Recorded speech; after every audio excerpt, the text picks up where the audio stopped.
Donc le niveau d'huile. Bon, de toute façon, voilà, j'ai fait un repère. Donc j'ai mis cette huile en janvier 2023 à ce niveau-là et ça n'a pas bougé. Donc ça montre qu'il n'y a pas de fuite.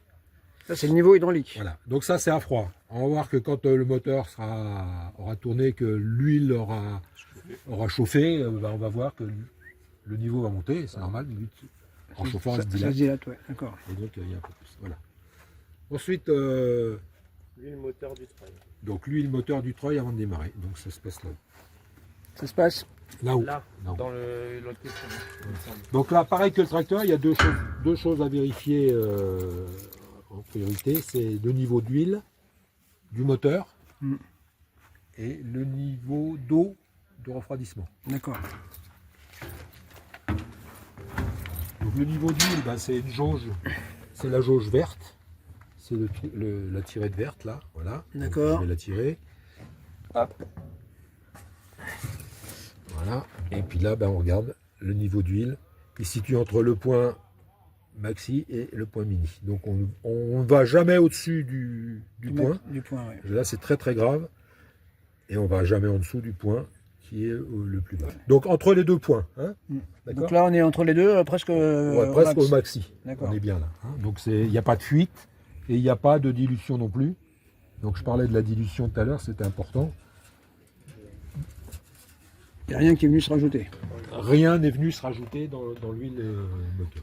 Ensuite, Alors, après l'eau, après. rien ne s'est rajouté, parce qu'on dit que c'est bon, mais s'il y a fuite d'huile et qu'il y a fuite de gasoil, l'huile va barrer, on va mettre du gasoil, puis le niveau va rester constant. Et on se dit c'est bon, mais c'est pas bon du tout, évidemment. Donc, ce qu'on n'a pas fait, c'est avant de sortir le treuil, c'est s'assurer qu'en dessous, il n'y a pas de fuite. Ok. Et donc le niveau d'eau, c'est celui-là, c'est pareil que le tracteur. Donc on dévisse le bouchon. Voilà. Et il est voilà. Et on regarde pour s'assurer qu'on voit.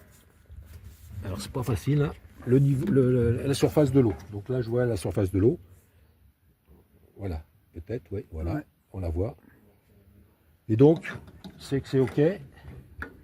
Pareil, quand on remet le bouchon, on s'assure que le bouchon est correctement remis.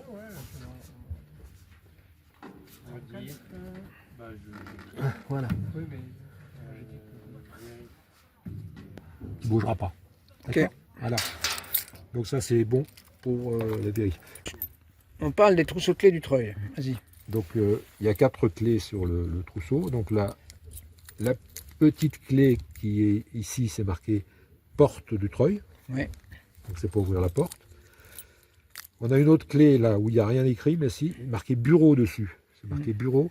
En fait, c'est le placard où je range le matériel pour le treuil, ou le carburant, ouais, qui se trouve dans l'atelier ouest. Voilà, dans l'atelier ouest. Voilà, la grosse clé, c'est marqué treuil, réservoir gasoil. Donc c'est la clé pour ouvrir ça. Et ouais. puis la dernière clé, c'est le contact treuil. D'accord. C'est marqué contact treuil. Donc là, c'est pour... Ok, donc on va y aller. Donc j'ouvre. Alimentation électrique. Hein, ouais. Après, il y aura l'alimentation électrique à mettre. Voilà. Donc là, déjà, ouverture de porte, c'est réussi. Voilà. Donc là, il y a un coup de circuit général. Donc c'est marqué dessus. Hein. Connect par là, disconnect par là. D'accord. Donc là, il est bien disconnecté. Donc là, hop, je connecte la batterie. Là, tu mets 12 volts sur les systèmes. 24 volts. 24 volts, d'accord. Okay. 24 volts, ok. Voilà. Ah oui, c'est bon.